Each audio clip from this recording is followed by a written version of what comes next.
Awesome to see you again. I haven't seen you in several years. Good to see you. It's been quite a while, yes. It's nice to have an excuse to interview you.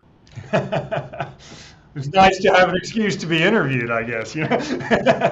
I've enjoyed working with you so much over the years.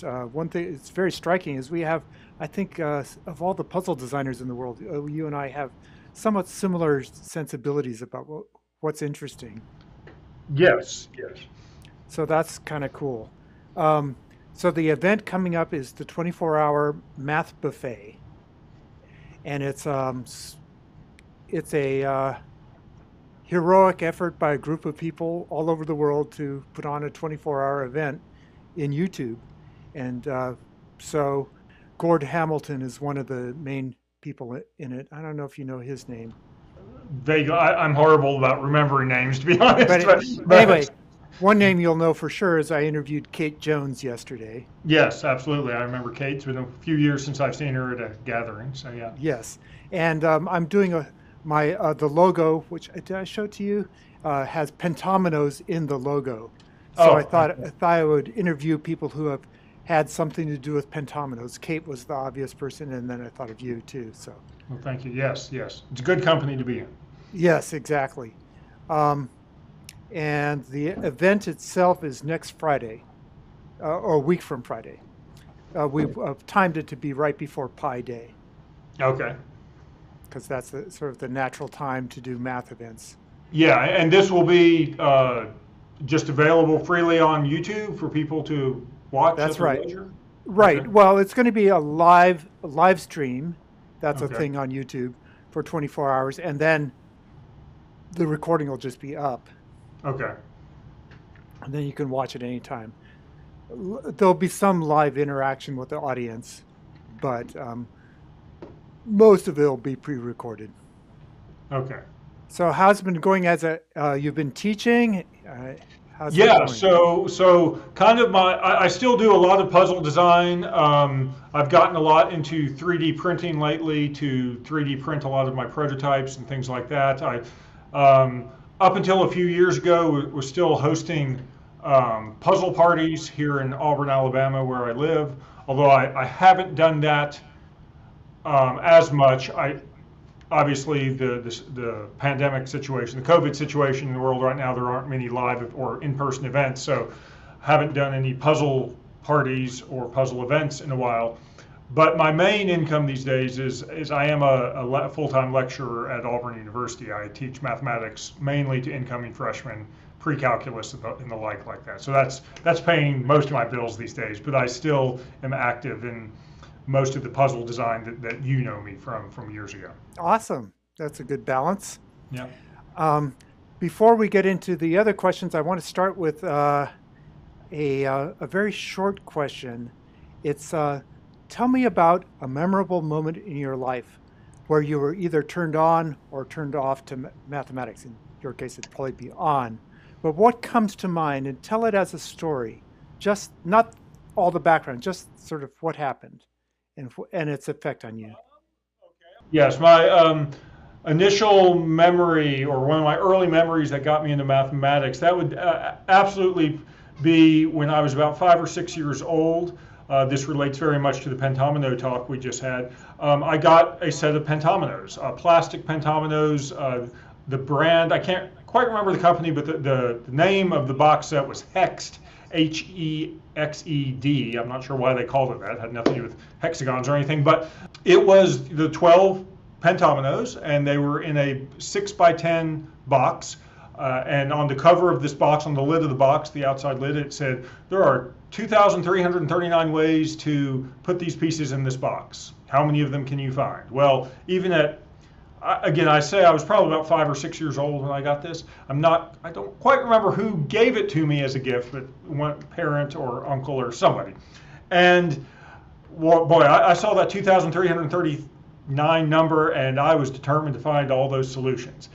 And I started putting them together and figuring, and even then started getting an affinity of which pieces were most easily worked with to fill in their rectangular shape and so forth. And every time I would get a solution, a 6 by 10 solution, I would record it on a piece of graph paper with with colored markers, and I would put my initial next to it and enumerate which solution it is. And of course, as I got more and more, I would go back and double check, had I already found the solution, including reflections and rotations. Of course, I didn't know any of this terminology at the time. I just was determined to try to find as many of these as I could. Now, I never did find all 2,339 combinations by hand. This, of course, was long before computers were in the household, so I was doing all this by hand. And but I recorded probably, I think, over 100 different solutions, close to 100. And to this day, now over 4 decades later, I still have that puzzle and I have that graph paper that I hand drew all those solutions on.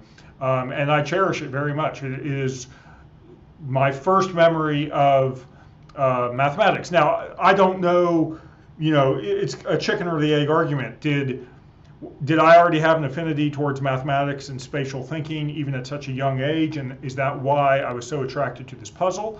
Or the flip side, did this puzzle just kind of turn a light switch on in my brain and direct me towards mathematics, which of course I've been following for the rest of my life at this point? I don't know. It doesn't really matter which came first, but the two things certainly coincide and have strengthened each other to this day.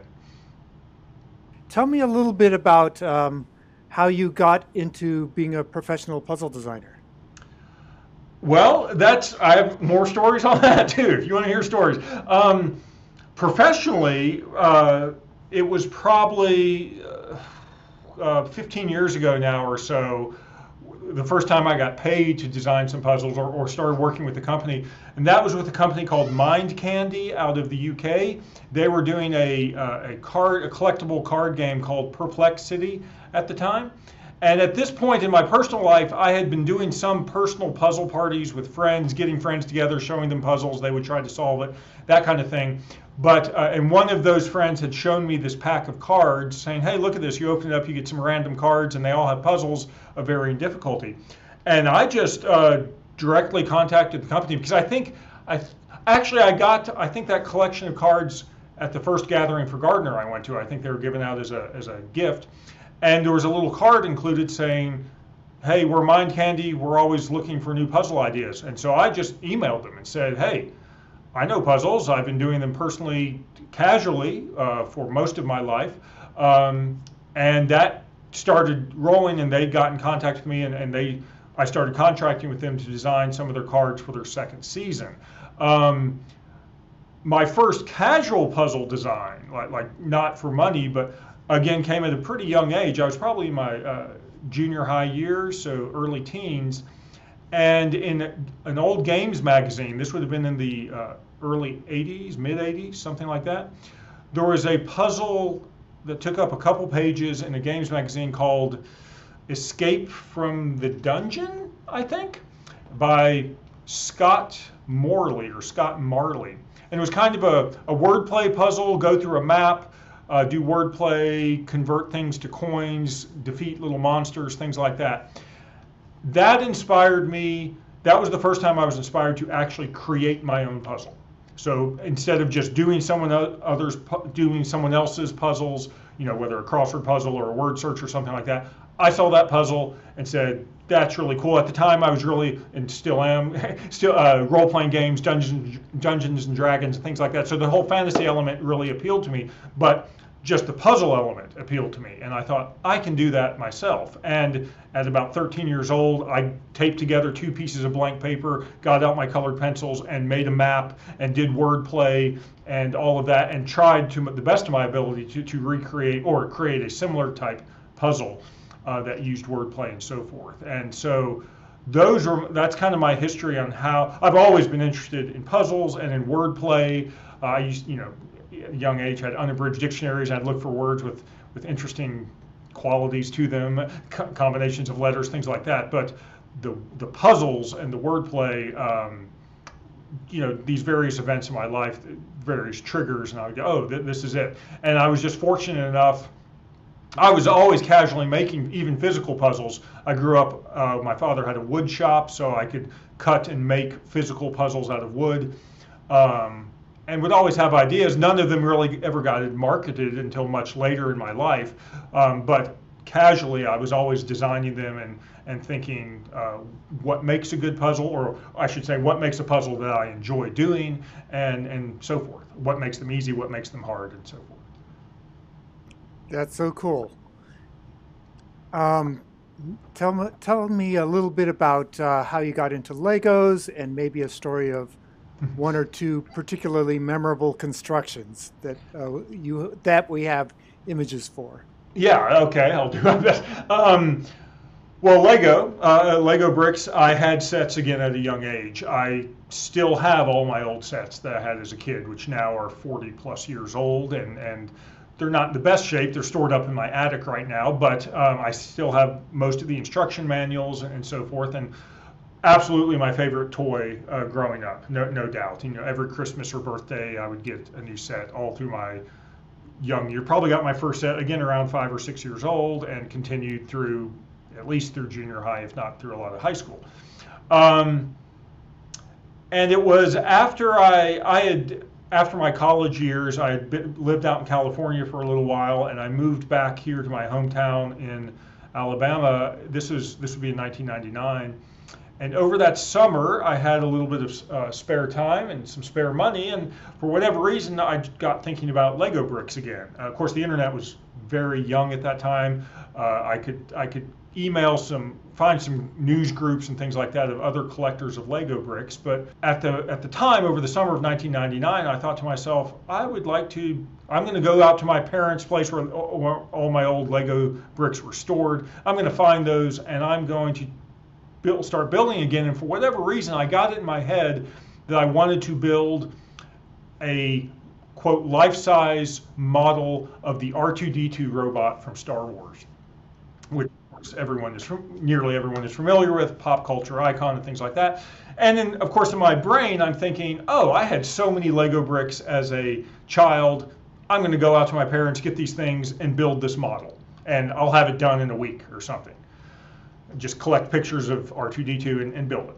Well, I go out, I sure enough get all my old sets from my parents' place, but quickly realize I don't have near enough pieces. I mean, I've got enough to do like a couple inches of the barrel body of R2-D2, but no feet, can't complete. And you're figuring, okay, life size is probably like a garbage can size or something. I have nothing close to that, much less the right color pieces or anything like that. So that summer of 1999 was my baptism by fire of where do you buy a bunch of Lego bricks? And I went to every Walmart and Kmart and Target and Toys R Us within a 50-mile radius, literally, of my house, and learned online where to buy pieces and things like that. And lo and behold, 3 months later, and who knows how much money later, I built my R2-D2, and I made a web page about it, which I pretty much did about everything that I did at that time, created a new web page. And that web page is still out on my website. There are some pictures. Now, these pictures are pretty old, from old digital cameras, so they're not the best quality. They're kind of tiny pictures, but there are pictures of this R2-D2 and me standing next to it and so forth. And that was the first model I made. Within a couple months after making that model and posting a web page about it, I think I got an email from some people, some Lego fanatics up at the MIT Media Lab, which had a big Lego collection up there. And they saw my work and said, hey, can you come up here and build us something for some event they were doing? And they offered to fly me up there and paid me a little bit of money. So that was, within a month or two, I actually got a paid commission to do a Lego job. And that began about a 5 or 7 year career as being an independent Lego brick builder. I never worked for the company specifically, although I did contract and build some things for their offices up in New York when they had New York offices. But I did this independently and really was pretty much as far as I know, the first person to make a serious income outside of the company building Lego models. I haven't done that for a while. It's been quite a long time. Every now and then I'll still click a few bricks together, but I don't even really build much for personal enjoyment these days. Kind of moved on, but it was something I did very seriously for over a decade and was my sole income for many, many years. I made a decent living at it. These days, there are a lot of professional builders very good, and many of them have surpassed anything I ever did. It's quite a community out there, and it's still very vibrant. But for me personally, it's kind of reached a point of like, okay, been there, done that. I like to be able to say I stopped doing a job that most people would die to have. You know, that's most kids' dreams. Oh, I want to build Lego bricks for a living. But I would do a lot of trade shows. I would build things in booths at computer shows. Pharmaceutical shows, you know, somebody in some marketing company would come up with an idea of, oh, we have a product and our slogan is building a better tomorrow or something like that, which would lead them to think about Lego bricks. And then they would go on the web and search for Lego builders. They would find me and they would fly me out somewhere and I would build a bunch of bricks. At one point, I probably had a personal collection of certainly over 500,000 bricks and probably over 1 million bricks at my house, at my studio. I remember at one point, directly from the Lego company, in one order, I ordered over 1/3 of 1 million bricks from them at one time. And I had a big brown UPS truck show up at my house and literally unload 300 tubs of bricks to my house. I think I have a picture on my website of that, also of me just sitting on top of all these cardboard boxes. So. A lot of good memories there, certainly. I hope that was a long answer to your short question. Yeah, that's great. Did you have assistants or did you do it all yourself? I would occasionally hire some friends to sometimes build the pieces, sometimes just sort out the pieces. I hired a couple people when I ordered that 1/3 of 1 million bricks in these tubs. Of course, they kind of came all mixed up in assorted combinations, and I needed them sorted out by size and by color. And so I did pay a friend to sit for hours upon hours for a couple weeks to just sit there and sort bricks into different piles and put them in tubs and label the tubs and put them back in a work shed for me. So yeah, it got serious enough that I needed help. It was never like I never had a company doing this. It was always just me as an individual, but it was enough money, you know, I had to report it on my taxes and things like that. It was, and I traveled quite a bit all around to do that. Awesome. Now let's talk about pentominos. Yes. You have a book. Can you tell us about how that came about and how you decided to put into it? Yeah, so a book that was published by Sterling Publishing of mine, the official title, Pentomino Puzzles, 365 Teasers to Keep Your Brain in Shape. And on the cover you can see several little diagrams. All of these can be built out of your standard set of 12 pentominos. So the reason why, here's a clue, the reason why it says 365. This was started by just a personal project of mine. Oftentimes during the winter time when I'm not teaching and I'm kind of on that winter break time, I get really bored, and so this is when I start thinking about, oh, what can I do with puzzles, or, you know, how do I fill my free time? Now this was a long time ago. I don't even know if I was teaching at that point, to be honest, but I think it was the year 2004, around Christmas time, and I thought, oh, I wonder if I could make a little diagram of a Christmas tree out of the 12 pentominos, because I saw the X piece, the cross piece. I thought, oh, that could be like a cross or a star on top of the tree, and can I use the other pieces to build a tree? So I did that, and that led to thinking, hey, that was for Christmas. Could I do, say, a Santa's sleigh for Christmas, or could I do a candy cane? And I started thinking about more and more just configurations. Again, at this point, I had known about pentominos for my whole life, but most of the time I was simply building rectangles out of pentominos. That's the pretty standard configuration you try to do out of the 12 pieces. And I started thinking, well, what other designs? You know, it's a very pixelated idea. If you took 60 squares, the 60 squares in this 12 pieces of 5 squares each, what type of designs can I make that look like objects of some sort? Started with the Christmas tree, and then I started thinking about other holidays throughout the year. Halloween, can I design a pumpkin? Can I design a little ghost for Halloween? And this got my brain thinking, and then I went beyond just holiday items, and I just started thinking, how many different items can I do? And this led to me designing a little calendar that I literally printed out on my own printer. I cut probably a standard letter size page into 4 pieces, so it's about that big, and I would literally hand glue these pages together and made a calendar for the year 2004. showed it to some friends and I made a couple copies of it, gave it to some friends who knew I had this obsession with pentominoes, and it was enjoyed by some. Fast forward to whatever year was the first year I went to the gathering for Gardner, which was G4, G7, and I met a fellow from Sterling Publishing there named Francis Heaney, and he was just going around. He was at Gathering for Gardner looking to find people who had ideas for books, and he came up to me and said, "Hey, he introduced himself, we introduced ourselves, and he said, do you have an idea for a book that might be published, a puzzle-related book?" And I said, well, how about a calendar for 365 days of the year for a different pentomino design that people would try to solve each day? He said, that's a pretty good idea.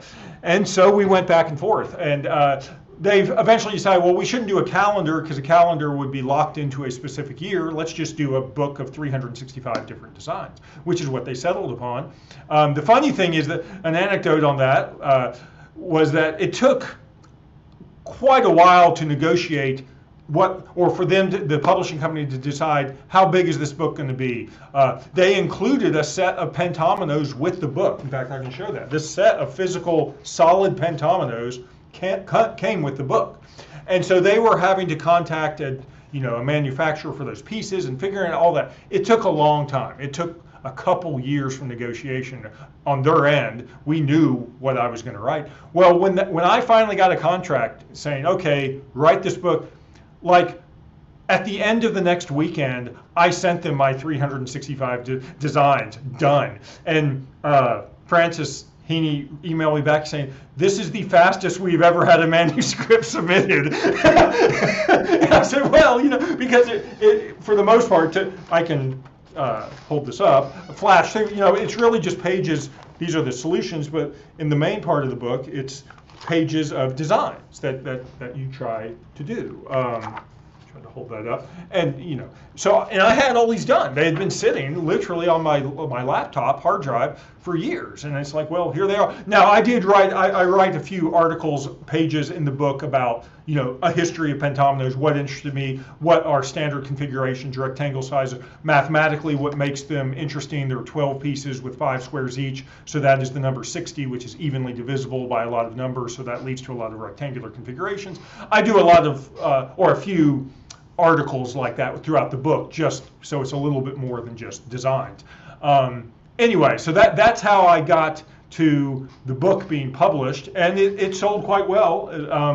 It was the first book I did with Sterling Publishing. I've done a couple since then, but a lot of fun to do, and it was nice to see, people who like pentominoes really like pentominoes. And to this day, I still get emails from people saying that book is fantastic, the designs, and I think a lot of educators have used it to give their students, obviously a very geometric topic here, but beyond just building rectangles, 6x10 rectangles or 3x20 rectangles. Oh, here's a shape you can try to do and things like that. So it was a lot of fun to do that. If you don't mind, I'd like to include a couple of your designs in the website that accompanies the event, and then people can try them. Yeah, I don't mind, and I don't think there would be any copyright issue. No, if it's out of, yeah. They're designs, they're geometric designs. I certainly don't mind. You have my permission to do that. I would be flattered to do that.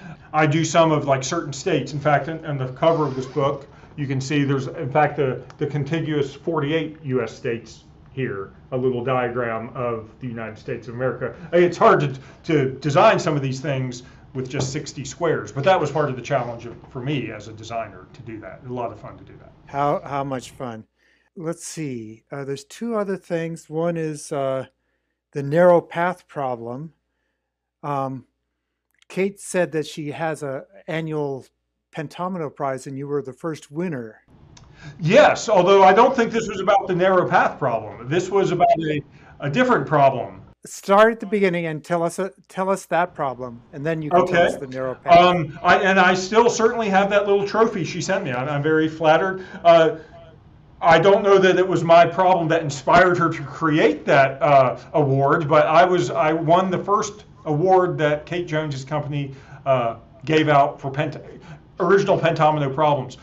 That pentomino problem and I could probably find illustrations of that in this book, involved, oh boy, I have an article about this on my website. I hope I state this correctly.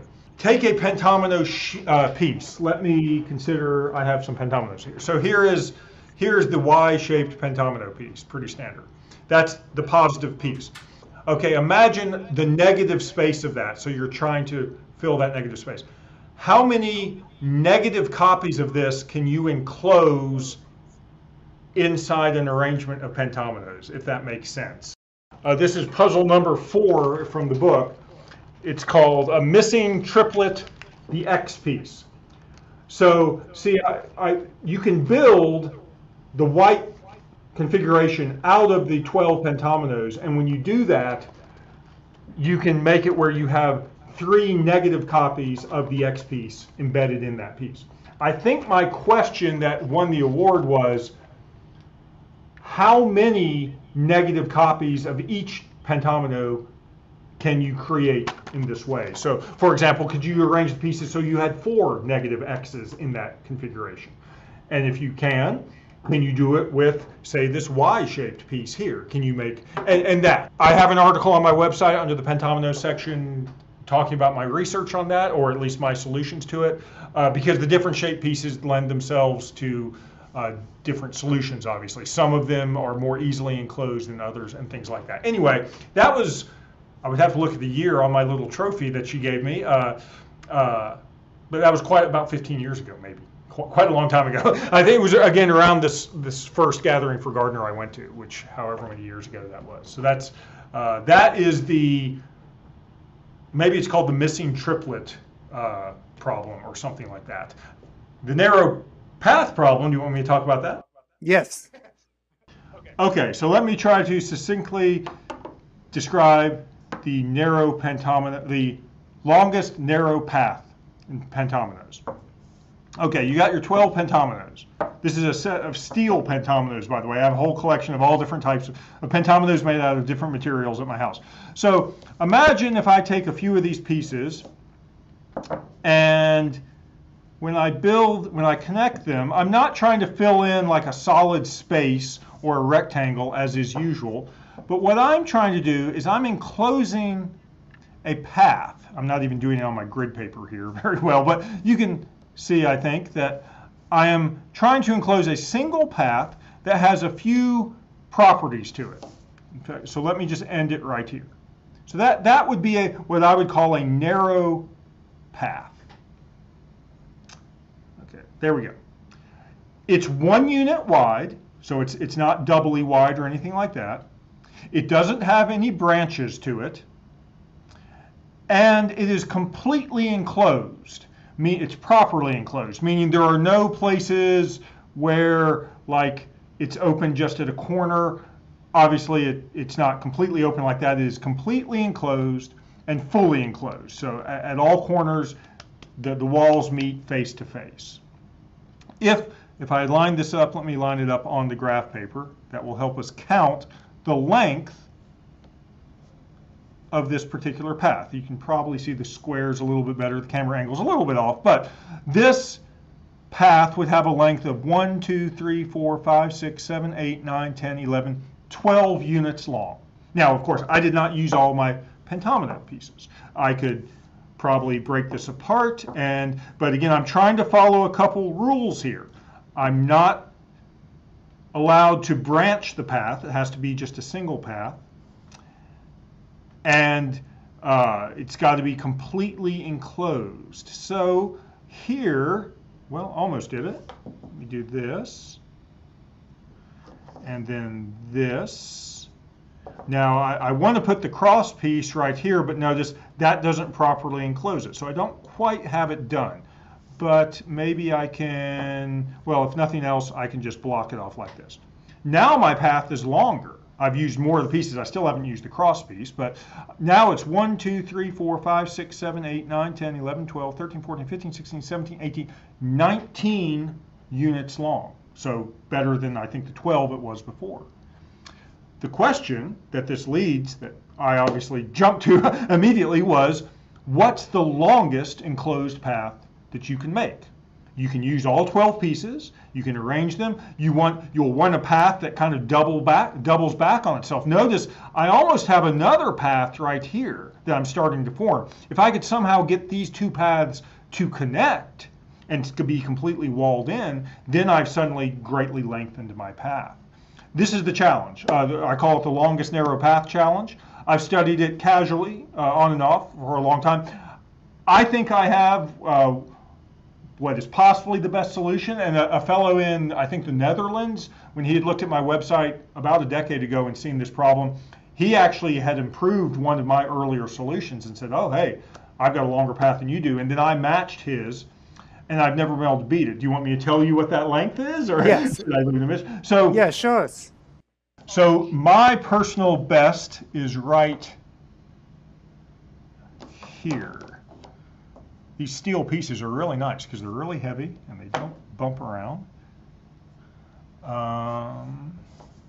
And you'll notice as I'm building this, how much this is going to double back on itself. And because what you do when you switch back on yourself, you end up using multiple sides of the same pentomino pieces, which takes advantage of things like surface area and all these things that don't seem immediately obvious and have really mathematical technical terms if you want to get too precise about it, but who cares? It's just a lot of fun to do.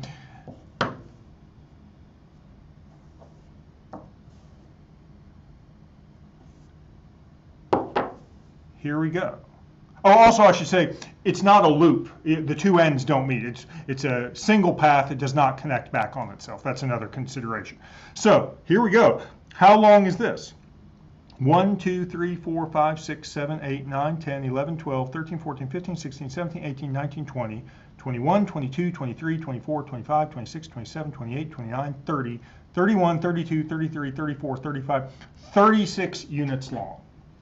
Now, there are other configurations that you can do to get 36 units long, but I do not believe, or certainly have not seen, anyone create a path that is 37 units long. I have come very, very, very close to doing that. I can show you an alternate configuration of how close we can get if you want me to. Sure. Here is something that comes tantalizingly close to 37 units long.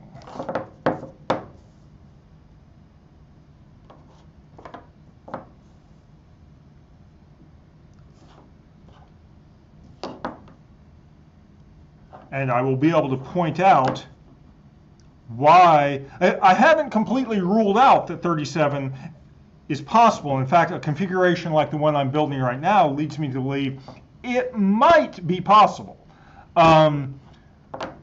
But I haven't been able to do it. It's not like I work on this every day of my life. It's just every few years I'll come back to this problem and try to do it. And at one point, I came really close. So look at this. This configuration is 37. This path is 37 units long, but it breaks a rule right here. This corner is not filled in. To meet all the qualifications, there should be a piece right here to block this corner. So that would be fully enclosed.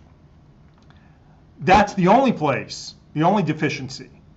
And notice there are a couple of cubes in the pieces, units in the pieces, namely this one right here and this one right here, which are essentially unused in my design. This one isn't contributing at all to the length of the path, and this one isn't contributing at all either. So I kind of have two units that aren't being used, and all I need is one of those units to be right there. And if that could happen, then this length of 37 would be valid. So it's very, very, very close. But I've not, I've tried, of course, rearranging and over again. I've not been able to shift one of these pieces, one of these units, to the pieces to block that or something similar. So it makes me think that 37 might be possible, but I don't know either way. That's where the longest narrow path Pentomino puzzle stands, as far as I know. Awesome. Thank you so much for sharing your stories with us, Eric. Thank you very much for the interview. It was great to hear from you again. I look forward to seeing the YouTube event, the live event, and it was fun to talk to you and talk about puzzles as always. Thank you so much. Thank you. Have a good day, Scott.